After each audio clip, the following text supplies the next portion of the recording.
கரங்களை உயர்த்தி கத்திர சூத்திரம் மூலமா கத்த நல்லவர். அல்லேலூயா, ஆமென். நம்ம வாசித்த அந்த பகுதி அப்படியே வச்சுங்க. 1 கொரிந்தியர் 10 அதிகாரம் வாசித்தோமா? அதுல 11, 12 2 வார்த்தை வசனத்தை வாசிங்க.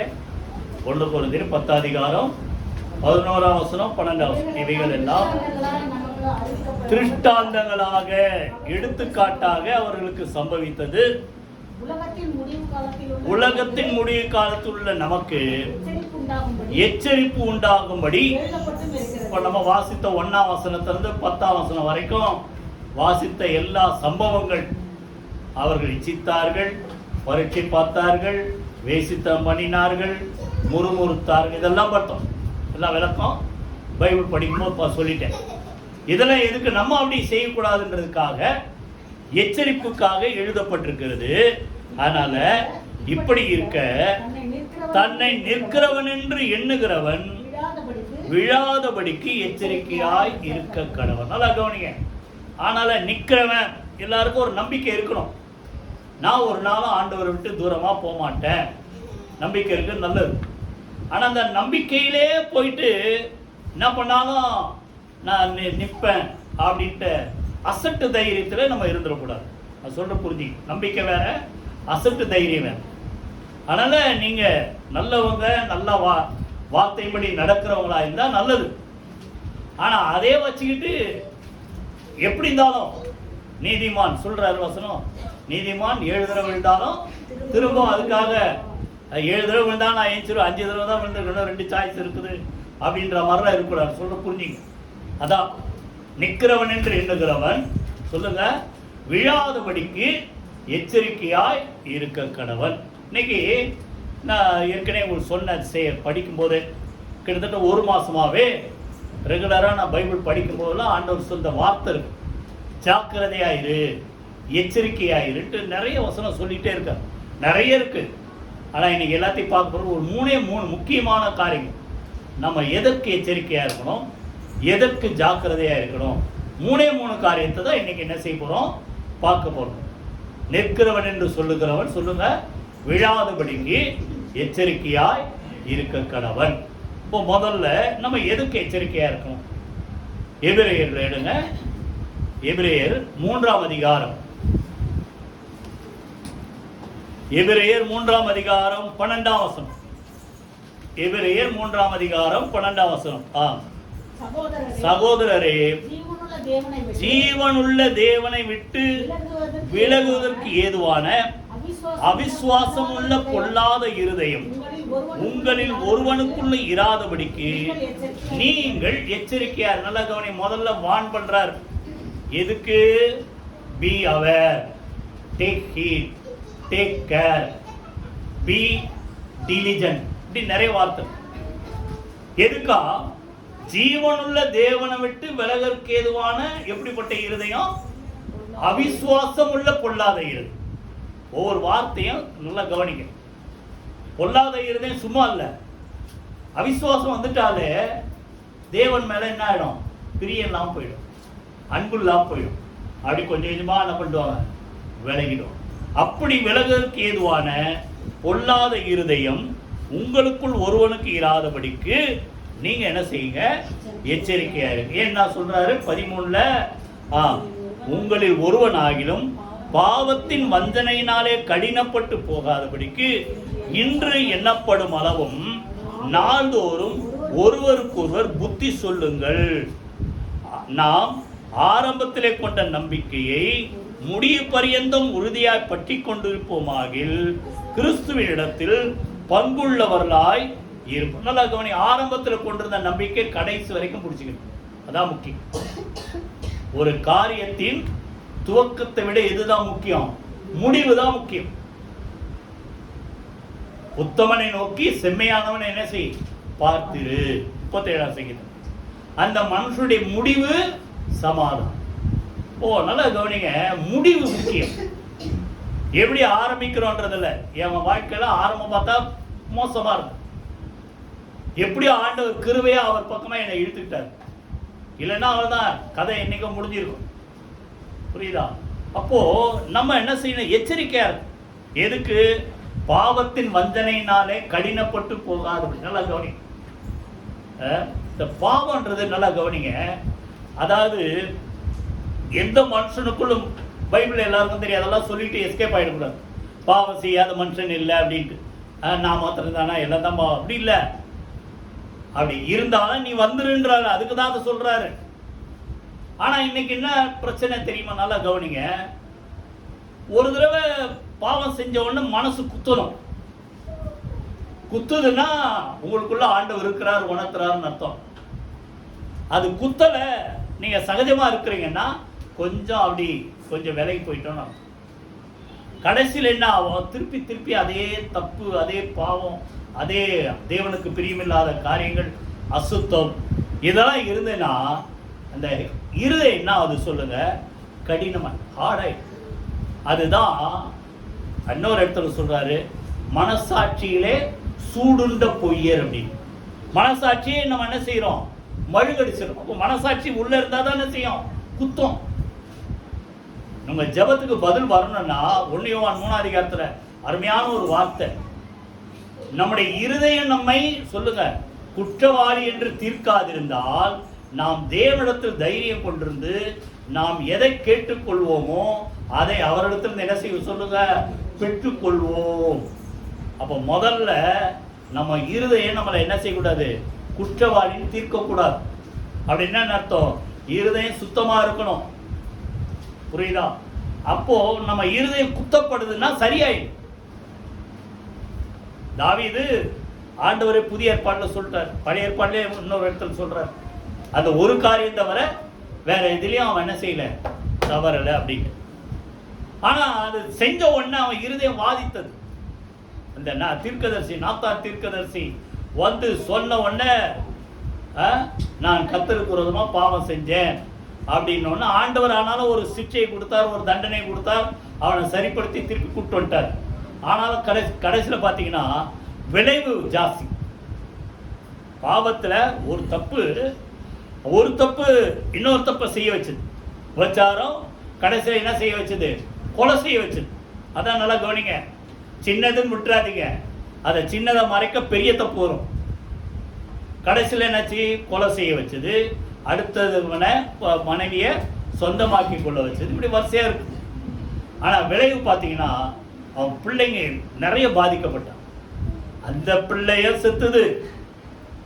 பத்சேபாவுக்கும் உரியா மனைவியா இருக்கும்போது பெற்ற பிள்ளை, தாவீது மனைவியா இருந்த பெற்ற பிள்ளை சாலமோன். அவனை ஆண்டவர் ஆசீர்வதிச்சார்.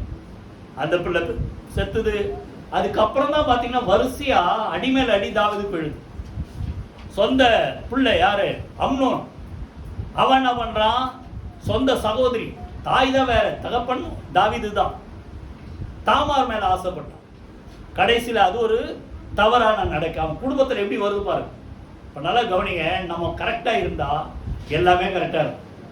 நம்ம தவற ஆரம்பிச்சா பின்னால் இன்னொரு வார்த்தை சொல்றேன், கசப்பான வேறு அதிலே இருக்கும் பாருங்க. எவரு 12 நான் அப்புறம் சொல்றேன். கசப்பான வேர் வராதபடிக்கு நீங்க ஜாக்கிரதையா இருங்க. அப்போ குடும்பத்துல ஒரு சின்ன கசப்பு வந்ததுன்னா அது எல்லாரையும் பாதிக்கும். நான் சொல்றது நல்லா புரிஞ்சுங்க. இப்போ தாவீதுனால வந்தது பின்னால அவன் அம்னோன் மூலமா ஒரு தப்பு. கடைசியில் என்ன பண்ணா? அம்னோன் மேல பழித்திக்க அப்சலோம் என்ன பண்ணான்? அம்னோனை கொலை பண்ணான். அதுக்கப்புறம் என்னாச்சு? அப்சலோம் ஊரை விட்டு போயிட்டான். அதுக்கப்புறம் திருப்பி அவனை சேர்த்துக்கிட்டாலும் அப்சலோம் தாவீதுக்கு விரோதமா எழும்பி, சரியா, தாவீது நாட்டை விட்டு துரத்தப்பட்டார். கடைசியில தாவீது செஞ்ச தப்பு அப்சலோம் செஞ்சான். ஆண்டவர் நியாயத்துக்கு கொடுத்தார்ல 2 சாமுவேல் 12ஆம் அதிகாரத்தில், நீ மறைமுகமா எந்த பாவத்தை செஞ்சியோ அதை எல்லாருடைய கண்களுக்கு முன்பாக நான் உன் குடும்பத்தை நடப்பிப்பேன். புரியுதா? அந்த மர்மனை ஆட்டிகள்லாம் அப்சலோம் சேர்த்துக்கிட்டு, இது ஒரு தப்பு. அதுக்கப்புறம் பார்த்தா இன்னொருத்தன் வரான், யாரு? அதோனியா. நான் தான் ராஜா, அவன் இஷ்டம் போனான். கடைசியில அவனும் செத்தான். இப்படி அவன் குடும்பத்துல வரிசையா பார்த்தீங்கன்னா எவ்வளவு பாதிப்பு. ஒரு மனுஷனுடைய பாவம், நான் சொல்றேன் நல்லா புரிஞ்சுங்க, அந்த ஒரு மனுஷனுடைய பாவம் குடும்பத்தை அத்தனை பேரும் பாதிச்சுது. ஆனால நம்ம என்ன செய்யணும் சொல்லுங்க? பாவம் செய்யாதபடிக்கு, கடினப்பட்டு போகாதபடிக்கு சொல்லுங்க, வாய் திறந்து எச்சரிக்கையாய் இருக்க கடவுளே. 4:11 வாசிங்க. ஆகையால் அந்த திருஷ்டாந்தத்தின்படி ஒருவன் ஆகிலும் கீழ்ப்படியாமையினாலே விழுந்து போகாதபடிக்கு இந்த இளைப்பாறுதல் பிரவேசிக்க ஜாக்கிரதையாய் இருக்க கடவோம். நல்லா கவனிங்க. அப்போ கீழ்ப்படியாம தேவனுக்கு விரோதமான பாவங்கள், பாவத்தினால் இருதை கடினப்பட்டு போறது, இதெல்லாம் என்ன ஆகுமா? அந்த முக்கியமான பாயிண்ட் நான் கவனிக்காத விட்டு பாருங்க. 12ஆம் வசனத்தை என்ன பார்த்தோம்? தேவனை விட்டு விலக செய்வதற்கு ஏதுவான இப்படிப்பட்ட காரியம் வராதபடிக்கு உங்க வாழ்க்கையில நீங்க என்ன செய்யுங்க? எச்சரிக்கை. இதெல்லாம் என்ன ஆயிடும்? ஆண்டவர்கிட்ட போனா கடிந்து கொள்வார். எத்தனை பேர் இது நிமித்தம் ஏதாவது தப்பு வந்துன்னா சர்ச்சுக்கு வரது பயப்படுவாங்க. ஏன் வந்தா ஆண்டவர் ஏதாவது பேசுவார், உள்ள குத்தப்படும். அதான் நல்லது, அதான் வந்தாதான் சரியாகும் இருதயம். அதுக்கு பயந்துட்டு நீங்க வராம இருந்தா என்ன ஆகும்? திருப்பி திருப்பி திருப்பி அதிலே இருந்து அதிலே மோசமா போயிடும். அதனால அப்படி இல்லாதபடிக்கு கொஞ்சம் கொஞ்சமா நீங்க தேவனை விட்டு விலகி போகாதபடிக்கு, இருதை கடினப்படாதபடிக்கு, தேவனை விட்டு தூரமாய் போகாதபடிக்கு சொல்லுங்க. அப்போ தேவனுக்கு விரோதமான பாவம் தேவனுக்கும் நமக்கும் இருக்கிற ஐக்கியத்தை கெடுக்குது. சொல்லுங்க, எதை கெடுக்குது? உறவை கெடுக்குது. உறவு இப்போ ஹஸ்பண்ட் ஒய்ஃபுக்குள்ள உறவு ஒழுங்கா இருந்தாதான், நான் எத்தனை சொல்ற புரியுதா உங்களுக்கு? ஒன்னா இருந்தாதான் குடும்பம் ஆசீர்வாதமா இருக்கும்.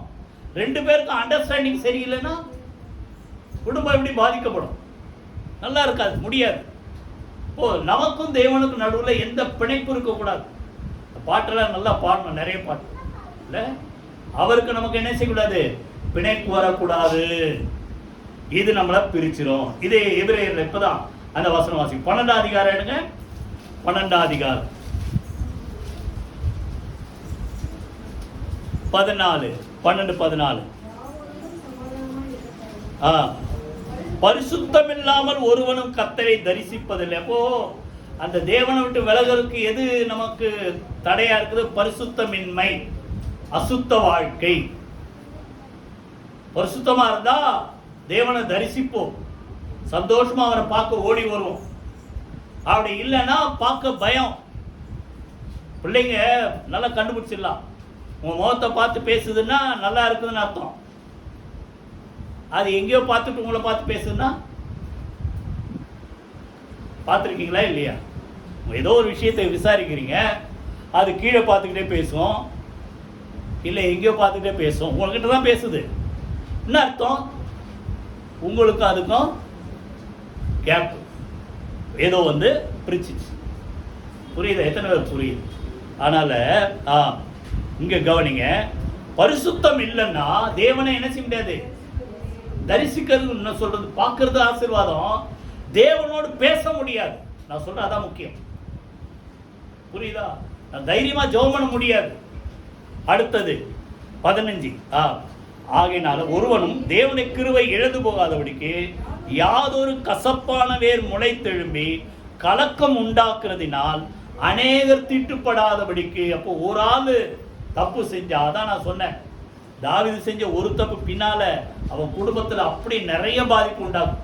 ஆனா கிருபையா ஆண்டவர் மனம் இறங்கி அந்த குடும்பத்துல ஆண்டவர் இயேசு ரட்சகர் பிறக்கணுன்றதுக்காக அந்த குடும்பத்தை கர்த்தர் காப்பாத்தினார். ஆனா நிறைய விளைவு. அதனால நல்லா கவனிங்க. ஒரு மனுஷன் தப்பு செஞ்சா அநேகரை பாதிக்கும். அதான் பிரசங்கில சொல்றார், செத்த ஈக்கள் தைலக்காரனுடைய பரிமள தைலத்தை கெட்டு நார போக பண்ணும். அதே போல ஒரு மனுஷனுடைய சின்ன தப்பு என்ன மதியினம்? அது சொல்லுங்க, சொற்ப மதியினம் அநேக பாதிப்பை என்ன செய்யும்? உண்டாக்கும். இது தாவீது விட்டுருங்க. ஒரு மனுஷன் தப்பு செஞ்சான். எங்க? எரிகோவை ஜெயிக்கும் போது என்ன பண்ணா? பொன்பாலத்தையும் அடுத்தது வெள்ளியையும் சால்வையும் எல்லாத்தையும் எடுத்து என்ன செஞ்சான்? எல்லாம் ஒண்ணு எடுத்துக்கூடாது, எல்லாத்தையும் என்ன செய்யுங்க? பொண்ணெல்லாம் கர்த்தருடைய பொக்கிஷத்துல சேர்க்கணும், மற்ற எல்லாம் சுட்டெரிச்சு போடணும். சாபத்தீடானது. இவன் சாபத்தீடானதை கூடாரத்துக்கு அடியில ஒளிச்சு வச்சா யாரு? ஒரு ஆகான். என்னாச்சு? ஒரு ஆகான் செஞ்ச தப்புனால ஆயிக்கு போனாங்க. முதல் இவங்களுக்கு வந்த தோல்வி அங்கதான். அதான் யோசுவா பயந்து நடந்துறாரு. ஐயோ நாங்க தோற்கடிக்கப்பட்டோமே. புரியுதா? இதை இந்த ஜனங்களாம் சுத்தில இருக்கிற தேசத்து ஜனங்க கேட்டாங்களா, அழிச்சிருவாங்களே. அப்பதான் ஆண்டவர் சொல்றாரு, சாபத்தீடானதை உங்களை விட்டு விலக்காதிருந்தால் நான் கூட என்ன செய்ய மாட்டேன், இருக்க மாட்டேன். நல்லா கவனி. அப்போ ஒரு மனுஷன் தப்பு செஞ்சாங்க, என்ன பண்ணுது, அதே யோசுவா திருப்பி பேசுற 22 அதிகாரத்துல, ஆகான் ஒருவன் மாத்திரம், அவன் ஒரு மனுஷன் செஞ்ச தப்புனால அநேகர் கலக்கமுற்றார்கள். அப்போ ஒரு மனிதனுடைய தவறு, புரியுதா, அந்த குடும்பத்தை பாதிக்கும், அநேக மக்கள் என்ன செய்யும், பாதிக்கும். அதனால அப்படிப்பட்ட காரியங்கள் வராதபடிக்கு என்ன செய்யுங்க சொல்லுங்க, எச்சரிக்கையாய் இருங்கள்.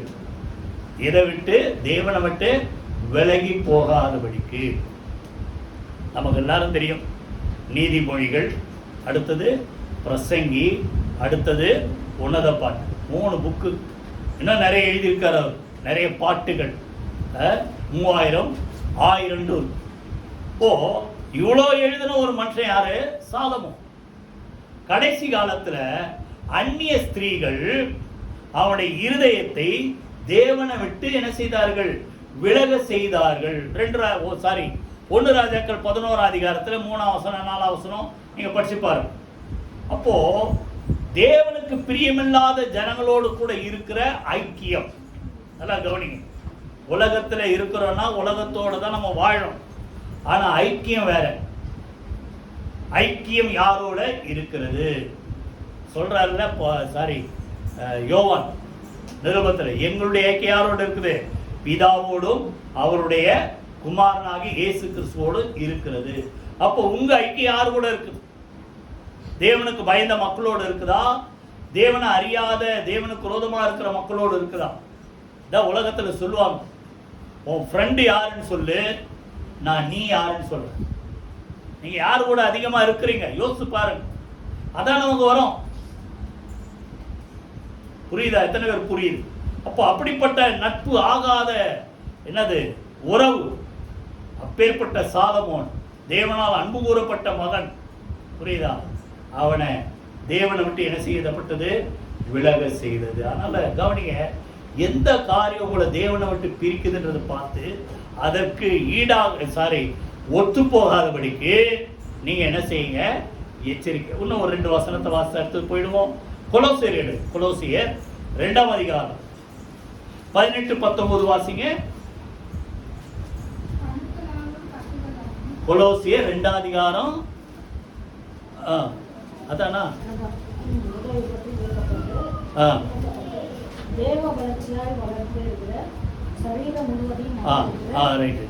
அந்த தலை பற்றி கொள்ளாமல் மாயமான தாழ்மையிலும் தேவ தூதர்களுக்கு செய்யும் ஆராதனையிலும் விருப்பமுற்று காணாதவைகளிலே துணிவாய் நுழைந்து தன் மாம்ச சிந்தனையினாலே வீணாய் இருமாப்பு கொண்டிருக்கிற எவனும் உங்கள் பந்தய பொருளை நீங்கள் இழந்து போகும்படி உங்களை வஞ்சியாதிருக்க பாருங்கள்.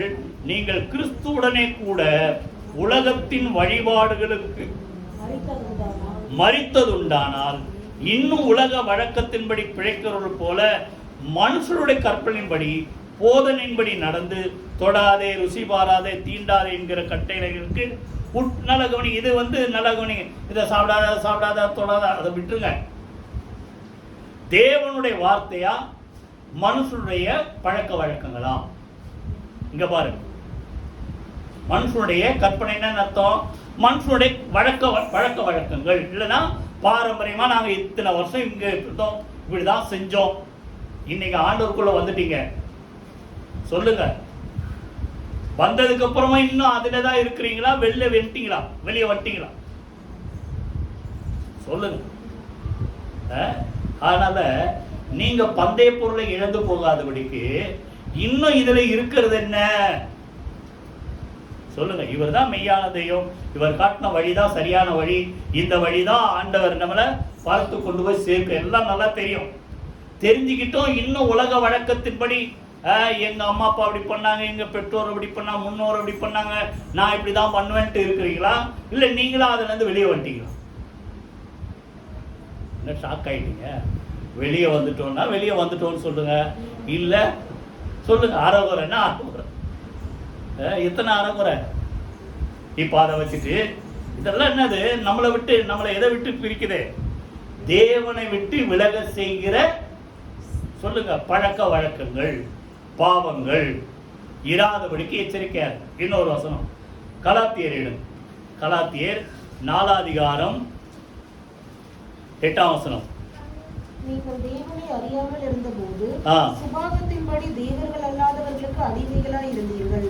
இப்பொழுதோ நீங்கள் தேவனை அறிந்திருக்கிறீர்கள். இப்ப நல்லா கவனிங்க. தேவனை அறியாத போது என்னென்னமோ பழக்க வழக்கம் இருந்தது. எனக்கும் இருந்தது, இங்க இருக்கிற எல்லாருக்கும் இருந்திருக்கும். கிட்டத்தட்ட நிறைய பேர் சொல்லுங்க புறஜாதியில இருந்து வந்திருக்கிறோம். எனக்கு இருந்தது சொல்லுங்க, நானும் என்ன எல்லாம் பண்ணால்தான். உங்களுக்கும் அப்படி இருந்திருக்கும். இப்போ நாம தேவனை அறியாத போது ஆண்டவர் கண்டும், அப்போஸ்தலர் போன நேத்து படிக்கும்போது நேத்த முதல் நாள் கண்டும் காணாதவர் போல இருந்தாராம். நல்ல ஆண்டவர்ல அறியாததுனால கண்டு காணாத போல இருந்தாரு. இப்போ நம்ம அறிந்திருக்கிறோம். சொல்லுங்க, வாயத்தை நெஞ்சத்தோடு சொல்லுங்க, தேவனை அறிந்தவங்களா அறியாதவங்களா? வாயை சொல்ல பயமா இருக்கா? அறிந்தவர்களா அறியாதவர்களா? அறிந்தவர்கள். இப்ப நீங்கள் தேவனை அறிந்திருக்க அல்லது தேவனாலே அறியப்பட்டிருக்க, திரும்பி அந்த பழைய பழக்க வழக்கம், பலனற்றதும் வெறுமையானதுமான அந்த வழிபாடுகளுக்கு நீங்கள் மறுபடியும் திரும்பி மறுபடியும் அவைகளுக்கு அடிமைப்படும்படி. நல்லா கவனிங்க. இப்பதான் ஆண்டவர் பார்த்துட்டு, உனக்கு என்ன சரியா சத்தியம் தெரியாதால உன்னை விட்டு வச்சாரு. தெரிஞ்சதுக்கு அப்புறம் நீ அப்படியே இருந்தா கேட்பாரா? கேட்க மாட்டார். கேட்பார்ல? நல்லா சொல்றீங்களா? கேட்பார்ல? தெரியல, நீ ஏதோ பண்ண அப்படி கொஞ்சம் கொஞ்சமா உனக்கு சொல்லி கொடுத்துக்கிட்டே வராரு. ஏய் தப்பு தப்பு தப்புட்டு. தெரிஞ்சதுக்கு அப்புறம் வெளியே வரணும்ல. இன்னும் நீங்கள் அப்படிப்பட்ட வழிபாடுகளுக்கு அடிமைப்படும்படி விரும்புகிறது எப்படி எப்படி எப்படி உங்களால முடியுது? இதெல்லாம் என்ன கேட்கிறாரு? நாட்களையும் மாதங்களையும் காலங்களையும் வருஷங்களையும் பார்க்கிறீர்களே, நான் உங்களுக்காக பிரயாசப்பட்டது வீணாய் போயிட்டோ என்று உங்களை குறித்து எத்தனை பேர் இன்னும் நாள் பார்க்குறீங்க? நல்ல வேலை இப்போல்லாம் இந்த கேலண்டர்லாம் அந்த இதெல்லாம் இல்லை. பழைய கேலண்டர்லாம் பார்த்தா டைம்லாம் போட்டுருக்கோம். அந்த காலம் இந்த காலம், நமக்கு எல்லா காலம் ஒரே காலம் தான். சொல்லுங்க, இது கர்த்தர் உண்டு பண்ணின நாள். புரியுதா? இன்னும் எத்தனை பேர் பார்க்குறீங்க? அதாவது முன்னாடி இருந்த சாஸ்திரம், முன்னாடி இந்த பழக்க வழக்கம் நீங்க ஆண்டவரை தெரியாதால விட்டு வச்சாரு. தெரிஞ்சுக்கிட்டீங்க ஆண்டவரை, ஆண்டவருக்குள்ள வந்துட்டீங்க, இதுதான் சத்தியம், இதான் வழி தெரிஞ்சுக்கிட்ட அப்புறம் இன்னும் பழைய வழக்கங்களுக்கு நீங்கள் உட்படுகிறது. இதெல்லாம் என்ன செய்யும்? கொஞ்சம் கொஞ்சமா நம்மளை என்ன செய்யும்? ஆண்டவரை விட்டு விலக செய்யும். நேரம் இல்லாதால இந்த பாயிண்ட்டை விட்டுற. சரியா? கர்த்தரை விட்டு விலகுவதற்கு ஏதுவான பொல்லாத இருதயம், அவிசுவாசம் உள்ள இருதயம் உங்களுக்கு வராதபடிக்கு நீங்க செய்யுங்க, எச்சரிக்கையா இருங்க. ரெண்டாவது, கலாத்தியர் 5 கலாத்தியர் தானே வச்சிருக்கீங்க, 5:15 வாசி. நீங்கள் ஒருவரை ஒருவர் கடித்து பட்சித்தீர்களானால் அழிவீர்கள். அப்படி ஒருவரால் ஒருவர் அழிக்கப்படாதபடிக்கு எச்சரிக்கையாயிருங்கள். ரெண்டாவது எச்சரிக்கை எதுக்கு சொல்லுங்க? ஒருத்தருக்கு ஒருத்தர் சொல்ல பயமா இருக்கா? கடித்து பட்சித்தீர்களானால், கோபம் வந்தா ஒரு சில சண்டை போட்டா அது உலகத்து மனுஷன் கடிச்சிடறான். கடித்து பட்சித்தீர்களானால் நீ என்ன செய்வீங்க? அழிவீர்கள். இப்படி இராதபடிக்கு சொல்லுங்க. அப்போ ஒருத்தரோட ஒருத்தர் ஐக்கியமா இருங்கன்ற. சொல்லுங்க, வாய் தரது சொல்ல மாட்டீங்களா? ஐக்கியமா இருங்க. என்ன செய்யாதீங்க? ஒருத்தரோட ஒருத்தர் என்ன செய்யாதீங்க? கடித்து பட்சிக்காதீங்க. அடுத்தது அழிக்கப்படாதபடிக்கு. அப்படி இருந்தா என்ன ஆகும்? சொல்லுங்க, அழிக்கப்படும். 4 மாடு எல்லாருக்கும் நீங்களாம் படிச்சிருப்பீங்கன்னு நினைக்கிறேன்ல. இப்பெல்லாம் இருக்கிற அந்த படம், அந்த பாடம் நான் ஒரு ஃபர்ஸ்ட் ஸ்டாண்டர்டோ செகண்ட் ஸ்டாண்டர்டோ படிக்கும்போது ஒரு 4 படம் போட்டிருக்கோம் ஒரு பேஜில். ஒரு படத்தில் 4 மாடு ஒன்னோட ஒன்று ஒரு மூலையை நோக்கி இருக்கும். சண்டை போட்டு பிரிஞ்சிச்சு. புரியுதா? நரி வந்து சாப்பிட பார்க்கும். என்ன அது? முதல்ல 4 மாடு சேர்ந்து நரியை துரத்துரும். அதுக்கப்புறம் சண்டை வந்தவன் 4 மாடு பிரிஞ்சிருக்கு. இந்த நரி என்ன பண்ணோம், போய் சிங்கத்துக்கிட்ட சொல்லி சிங்கத்தை கூட்டு வரும். கடைசியில் இந்த 4 மாடு ஒன்னா சேர்ந்தா சிங்கத்தை என்ன செஞ்சிருக்கலாம், துரத்து. சிங்கமோ ஏதோ துஷ்டம் இருக்கும் வச்சிங்களேன். நான் கணக்குக்கெல்லாம் சொல்ல, இந்த படத்தை சொல்கிறேன், மறந்துடுச்சு ரொம்ப வருஷம். எத்தனை 60 வருஷம் மேலே ஆச்சு. கடைசியில் 4 மாடு ஒன்னோட ஒன்று ஐக்கியம் இல்லாதால 4 மாட்டையும் சிங்கம் ஆச்சிச்சு. இதுதான் 4 பிள்ளைங்க இருக்கிறீங்க, இல்லை 3 பிள்ளைங்க இருக்கிறீங்க, இல்லை 2 பிள்ளைங்க இருக்கிறீங்க, எத்தனை குடும்பத்தில் 5 பிள்ளைங்க, எங்கள் கூட பிறந்தெல்லாம் மொத்தம் என்ன சேர்த்து 8 பேர். இன்னைக்கு 8 பேர் ஒருத்தருக்கு ஒருத்தர் ஏதோ முடிஞ்ச அளவுக்கு உதவி செய்கிறோம், முடிஞ்ச அளவுக்கு ஒருத்தருக்கு ஒருத்தர் என்ன செய்கிறோம், ஜெபம் பண்ணுறோம். அது நல்லது. அப்படி இருக்கிறீங்களா? இல்லை ஒருத்தரோட ஒருத்தர் பொறாம சண்டை சொல்லுங்க, கடித்து அப்படி இந்த அளவுக்கு இல்லை, மனசுல ஒரு கடி, பல்ல கடிக்கிறாங்கல்ல, இருக்கிறீங்களா? உங்களதான் பார்த்து கேட்குறேன். கடித்து பட்சித்தால் என்ன செய்வோம் சொல்லுங்க, அழிக்கப்படுவோம். அப்படி இல்லாதபடிக்கு சொல்லுங்க நீங்க எச்சரிக்கை. அப்படி இல்லைன்னா நம்ம என்ன செய்யணும்? இப்போ வாசிங்க, அதுக்கு முந்தின வசனம் 2 வசனம் வாசிங்க, 13 14. சகோதரரை, நீங்கள் சுயாதீனத்திற்கு அழைக்கப்பட்டீர்கள். இந்த சுயாதீனத்தை நீங்கள் மாம்சத்திற்கு ஏதுவாக அனுசரியாமல் அன்பினாலே ஒருவருக்கொருவர் சொல்லுங்க, ஒருத்தருக்கு ஒருத்தர் உதவி செய்யுங்க, சேவை செய்யுங்கன்ற. ஊழியம் செய்யுங்கன்னா கூட ஏதோ பெருசா தெரியும். ஒருத்தருக்கு ஒருத்தர் என்ன செய்யுங்க, சேவை செய்யுங்க. உங்ககிட்ட பகையா இருக்கிற ஆளுக்கு நீங்க போய் உதவி செஞ்சா பகை வச்சிருப்பாங்களா? இல்ல அவங்க அன்பால நிரப்பப்படுவாங்க. சொல்லுங்க, அன்பால நிரப்பப்படும். அடுத்து சொல்றாரு, உன்னிடத்தில் நீ அன்பு கூறுவது போல 14 என்ற இந்த ஒரே வார்த்தையில நியாயப்பிரமாணம் முழுசும் அடங்கிச்சு. இவ்வளோ பைபிள் முழுசும் மொத்தமா படிக்கிறதுக்கு டெய்லி படிச்சா கூட ஒரு மாசத்துல முடிக்கலாம். ஒரு 4 மணி நேரம் 5 மணி நேரம் படிச்சா ஒரு மாசத்துல பைபிள் முழுசும் முடிச்சிடலாம். சரியா? இவ்வளோ நேரம் நீங்க எடுத்து படிக்கிறத விட ஒரே விஷயம் மொத்த பைபிளை படிச்சா மாதிரி ஆயிடுச்சு. என்னது சொல்லுங்க, ஒருத்தர் அன்பா இருந்தா இந்த முழு பைபிளை நீங்க நிறைவேற்றிட்டீங்க. எத்தனை பேர் புரியுது சொல்லுங்க? எப்படி? உன்னிடத்தில் நீ, அதான் முக்கியம். நான் அன்பா இருக்கிறேன் கண்டுக்காம இருந்தா நீ உன்னை எப்படி கேர் பண்ணிக்கிற சொல்லுங்க? கேர் பண்ணிக்கிறீங்களா? காலைல ஏஞ்சோன்னு அப்படியே ஏஞ்சோன்ட்டீங்க, என்ன நான் பார்த்து அதை பண்ணி இதை பண்ணி இந்த பக்கம் திரும்பி அந்த பக்கம் திரும்பி ட்ரெஸ் பண்ணி தான் வரணும். நல்லா பார்த்து நம்ம என்னது கேர் பண்ணுறோம். இந்த அளவுக்கு உங்க கூட பிறந்தவங்களையோ இல்லை உங்க உற்றார் உறவினர் எல்லாருமே நீங்க ஒன்னா நினைச்சு நீங்க எப்படி உங்களை கேர் பண்ணீங்களோ அந்த அளவுக்கு அவங்கள நினைச்சீங்களான்றார். இப்படி நினைச்சாலே சண்டை வராது. எத்தனை பேர் புரியுது? அப்படி நினைக்காதால, அன்பா இல்லாதால என்ன வருது? ஒருத்தருக்கு விரோதமா சண்டை. இப்போ அதை அப்படியே வச்சுக்கிட்டு அதே கலாத்தியர் இன்னும் 2 வசனம், 1ஆம் வசனம் 6ஆம் அதிகாரம் 1-2 வாசிங்க. சகோதரரே, ஒருவன்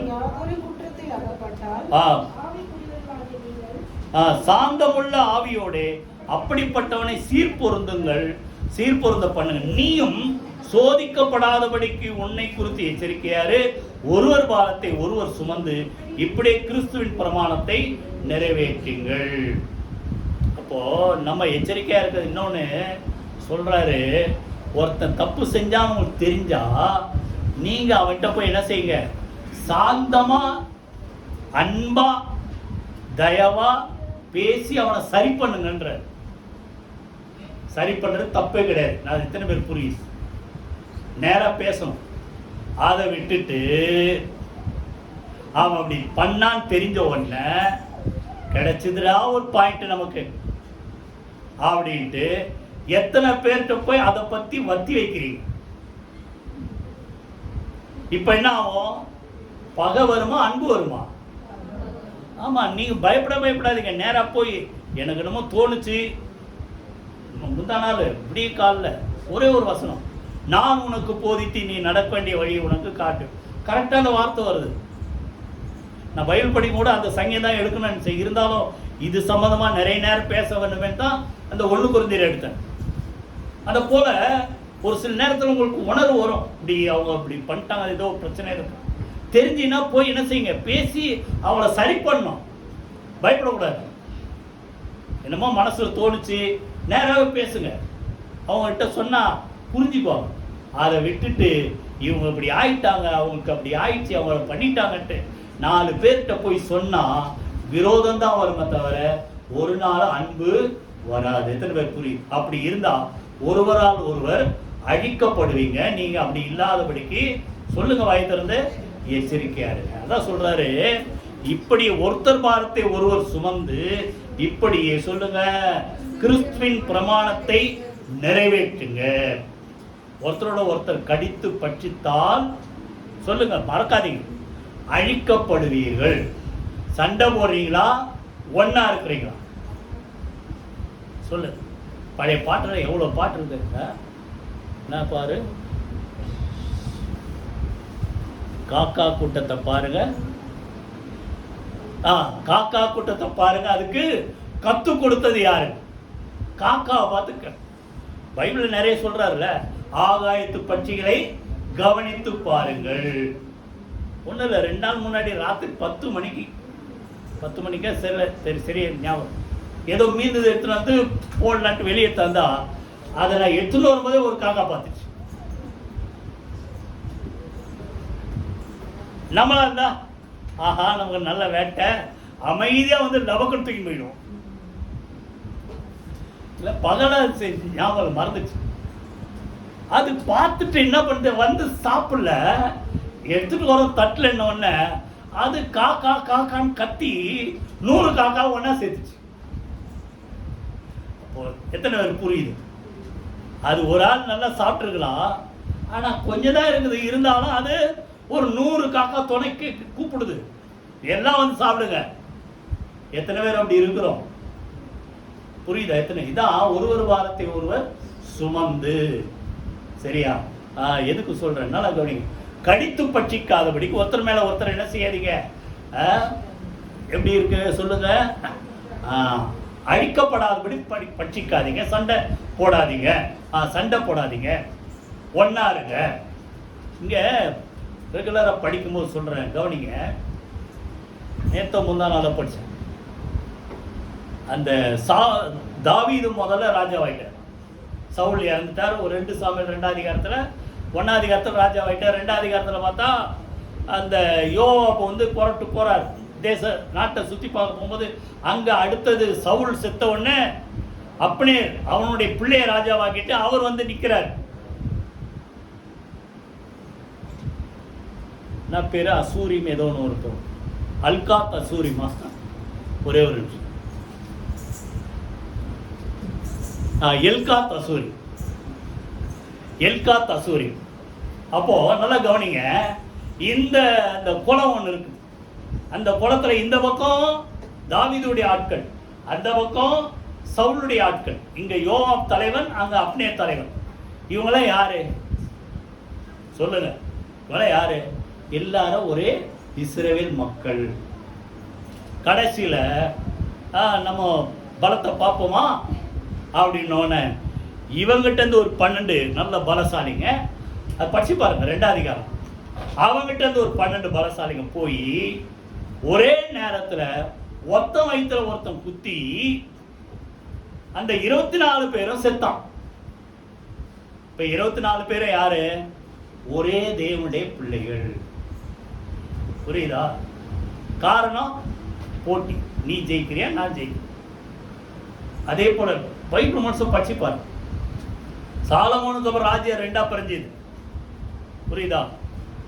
ரெகபோயாம் காலத்துல அடுத்து என்ன ஆகுது? நல்லா கவனிங்க, ஒரு பாஷான்ட்டு ஒரு ராஜாவா இஸ்ரவேல் பிரிஞ்சிச்சு.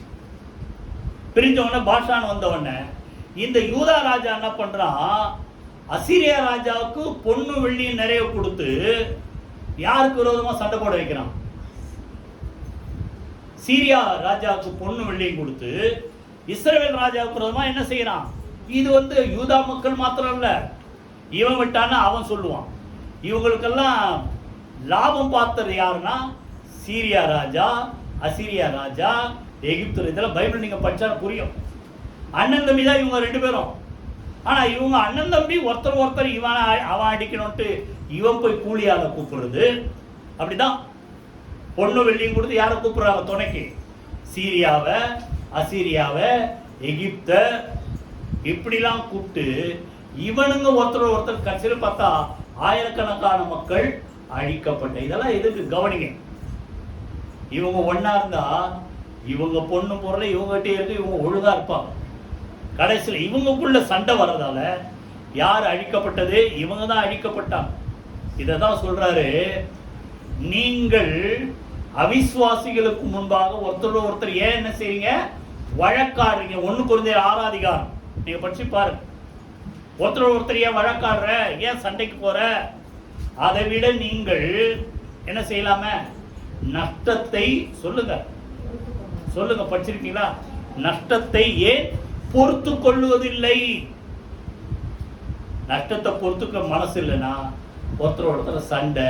இங்க என்ன பண்றது? முடிவு ஒருவரால் ஒருவர் அழிக்கப்படாதபடிக்கு சொல்லுங்க, எச்சரிக்கையாயிருங்கள். கைகளை வீதி கத்துற சோத்திரம் போனோமா? நம்ம ஊர்ல ஒரு பழமொழி சொல்லும், ஊரு 2 பட்டா யாருக்கு கொண்டாட்டமா? கூத்தாடிக்கு கொண்டாட்டம். புரிஞ்சுதா? அதனால நீங்க சண்டை போட்டா அவனுக்கு தான் கொண்டாட்டம். அதனால ஒருத்தர் மேல ஒருத்தர் அன்பாருங்க, சண்டை போட்டு அழியாதீங்க, எச்சரிப்பாரு. 3வது கடைசியா நேரம் ரொம்ப சீக்கிரம் முடிச்சுறேன். 2 பேதுரு 3 அதிகாரம் 2 பேதுரு 3 அதிகாரம் 14 வசனம். ஆகையால் பிரியமானவர்களே, இவைகள் வர காத்திருக்கிற நீங்கள் கரையற்றவர்களும் பிழை இல்லாதவர்களுமாய் சமாதானத்தோட அவர் சந்நிதியில் காணப்படும்படி ஜாக்கிரதையாயிருங்கள். B diligent. எச்சரிக்கையா இருங்கள். அங்க வேற இது என்ன சொல்றாரு? ஜாக்கிரதையாரு, கவனமாறு. ஏன்னா அவர் வரும்போது அவர் சமூகத்திலே நம்ம எப்படி பார்க்கணும் சொல்லுங்க? சமாதானத்தோட காணப்பட கரையற்றவர்களாக சொல்லுங்க, பிழை இல்லாதவர்களாக அவருக்கு முன்பாக நிற்க நீங்க கவனமா இருங்க. கைகளை வைத்து கத்துற சூத்திரம் மூலமா இப்ப என்ன அர்த்தம்? அவர் வரும்போது அவரை எதிர்கொண்டு அழைக்க நீங்க ரெடியா இருக்க, கவனமா இருங்க. எப்போ ஒரு வாரத்தை யாருக்கும் தெரியாது. ஏன்னா ஆண்டவர் என்ன சொல்றாரு? பிதா ஒருவர் மாத்திரம் அதை அறிவார், யாருக்கும் தெரியாதான், குமாரனுக்கே தெரியும். அப்படின்னா அர்த்தம் இயேசு எப்போ வருவார் இயேசுக்கே தெரியாதுட்டார். புரியுதா? எப்போ வேணாலும் வரலாம். ஆனா அவர் வந்ததுக்கு அப்புறம் வரிசையா எல்லாமே கரெக்டா நடந்தது. ரகசிய வருகையில நீங்கள் அவருக்கு முன்பாக காணப்பட நீங்க என்ன செய்யுங்க? எப்பொழுதும் அவருக்கு முன்பாக கரையற்றவர்களாய் பிழையற்றவர்களாய் இருக்க எச்சரிக்கையாய் இருங்கள். ஏன்னா இப்ப என்ன ஆகுதா? நல்லா கவனிங்க. நீ உலகத்துல நிறைய பேருக்கு இதை பத்தி ஒரு பயம் எல்லாம் போச்சு. சொல்றாரு, நீங்க 4ஆம் வசனம் வாசிங்க. அதிலே அவர் வருவார் என்று சொல்லுகிற வாக்குத்தத்தம் எங்கே? பிதாக்கள் நித்திரை அடைந்த பின்பு சகலமும் சிருஷ்டிப்பின் தோற்றம் முதல் இருந்த விதமாய் இருக்கிறதே என்று சொல்லுவார். கடைசி நாள்ல இப்படிதான் சொல்லுவாங்களா? என்னப்பா நீங்க என்னமோ சொல்றீங்களா? அவர் வருவார் இப்ப வரப்போற எல்லாம் இருக்கிற மாதிரி தானே இருக்குது. உலகத்து மனுஷன் சொல்லலாம். ஆனா ஆண்டவர் அறிந்த மக்கள் ஒரு நாளும் இதெல்லாம் சும்மா போல இருக்குன்னு சொல்லாதீங்க. இருந்த விதமா இருக்குதே இதெல்லாம் நிஜமா அப்படி கேட்காதீங்க. ஏன்னா சொல்றாரு, ஏன் டிலே பண்றார், தாமதிக்கிறார் என்று சிலர் சொல்லுகிறபடி வாக்கு தத்தத்துக்கு 9ஆம் வசனம், வாக்கு தத்தத்தை குறித்து தாமதமாகிறாமல் ஒருவரும் கெட்டு போகாமல் எல்லாரும் மனம் திரும்ப வேண்டும் என்று ஏன் டிலே பண்றாரு? இன்னொரு கோடி மக்கள் இயேசுவை அறிந்து கொள்ளட்டுமே. இப்ப இங்க இருக்கிறவங்க எல்லாம் ரட்சிக்கப்பட்ட எத்தனை வருஷம் இருக்கும்? சும்மா சொல்லுங்க, அதிகபட்சம் ஒரு 25 வருஷம், அவ்வளவுதானே. நான் ரட்சிக்கப்பட்டு ஒரு 40 வருஷம் ஆயிடுச்சு. 40 வருஷத்துக்கு முன்னாடி ஆண்டவர் வந்திருந்தா அப்ப நான் இருக்கேன் உலகத்துல. எப்படி இருந்த? பாவியா இருந்த, அநியாயம் பண்ண. 40 வருஷத்துக்கு முன்னாடி வந்திருந்தா நான் நிச்சயமா அவர்கிட்ட போயிருக்க மாட்டேன். அப்போ நான் ஒரு ஆள் இங்க இருக்கிற எத்தனை பேர்? இத்தனை பேர் ரட்சிக்கப்படுறதுக்கு இத்தனை வருஷம் தாமதம் பண்ணி இருக்கிறார். அப்போ அவர் பார்வையில இன்னும் உங்க வீட்டுல எத்தனை பேர் இருக்கிறாங்களா இல்லையா? இவங்கெல்லாம் எப்படியா வரணும்ட்டு தான் டிலே பண்றாருன்னு வச்சுங்க. அப்ப அந்த டிலே பண்ற டைம்ல நீங்க எப்படியாவது யாரை பத்தி சொல்லணும்? சொல்லுங்க, ஆண்டவரை பத்தி சொல்லணும். அந்த பொறுப்பு நமக்கு இருக்குது, புரியுதா? ஆனால் சொல்றாரு, நான் இன்னொன்னு சொல்றேன், கவனிங்க. அவரை பத்தி நீங்க எந்த அளவுக்கு மற்றவங்க கிட்ட சொல்றீங்களோ அந்த அளவுக்கு நீங்க விழுந்து போக மாட்டீங்க. எத்தனை பேர் நான் சொல்ல புரியும்? நீங்க எந்த அளவுக்கு ஆண்டவரை பத்தி மற்றவங்க சொல்றீங்களோ அந்த அளவுக்கு நீங்க ஆண்டவரை விட்டு போக மாட்டீங்க, புரியுதா? ஆனால் சொல்றாரு, அவங்க வருகையிலே எடுத்துக்கொள்ளப்படுவதற்கு நீங்க சொல்லுங்க, குறையற்றவர்களாய் பிழையற்றவர்களாய் சொல்லுங்க, குற்றமற்றவர்களாய் காணப்படும்படி என்ன செய்யுங்க? ஜாக்கிரதை. ரெண்டு காரியத்தை சொல்லி முடிச்சுறேன். இதெல்லாம் செய்யணும்னா இந்த உலகத்திலே நம்ம எப்படி இருக்கணும்? 2 வசனம் பிலிப்பியர்ல, அடுத்து 2 தெசலோனிக்கர் வாசிப்போம். பிலிப்பியர் 2 அதிகாரம் 14-15 வாசிங்க. நான் வீணாக ஓடினதும் வீணாக பிரயாசப்பட்டதும் இல்லை என்கிற மகிழ்ச்சி கிறிஸ்துவின் நாளில் எனக்கு உண்டாயிருப்பதற்கு. அப்போ நல்லா கவனிங்க, இதெல்லாம் வீணா போலன்றதுக்கு எல்லாரும் ஆண்டவர் வருகையில காணப்படணும்னா நீங்க என்ன செய்யுங்க? ஜீவ வசனத்தை பிடித்துக்கொண்டு, சொல்லுங்க, எதை பிடிச்சிக்கணும்? சொல்லுங்க, தேவனுடைய வார்த்தை பிடித்துக்கொண்டு உலகத்திலே சுடர் போல பிரகாசிக்கிற, சொல்லுங்க, நீங்கள் எப்படி இருக்கணும்? போனதும் மாறுபாடுமான சந்ததியின் நடுவிலே குற்றமற்றவர்களும் கபடற்றவர்களும் தேவனுடைய மாசற்ற பிள்ளைகளுமா இருக்கும்படி எல்லாவற்றையும் முறுமுறுப்பு இல்லாமல் தர்க்கிப்பு இல்லாமல் செய்யுங்கள். உலகம் முழுசா என்னமோ போனதும் மாறுபாடுமா தான் இருக்குது. இன்னைக்கு உலகத்துல பார்த்தா இந்த ஒரு வார்த்தை இருக்கு, எல்லாரும் தங்கள் வழியை என்ன செய்தார்கள்? கெடுத்து கொண்டார்கள். அது இன்னைக்கு நிச்சயமா இருக்குது. நம்ம அப்படி இருக்கக்கூடாது. எப்படி இருக்கணும்?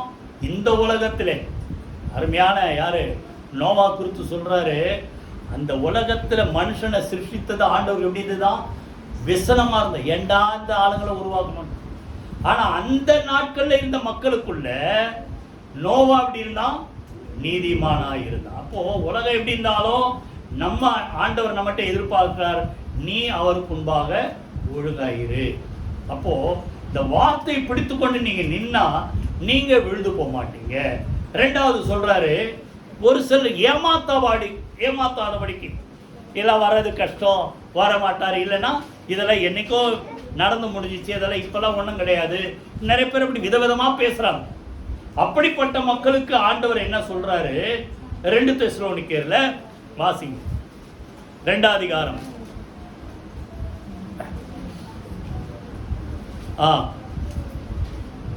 2ஆம் வசனம் வாசிங்க.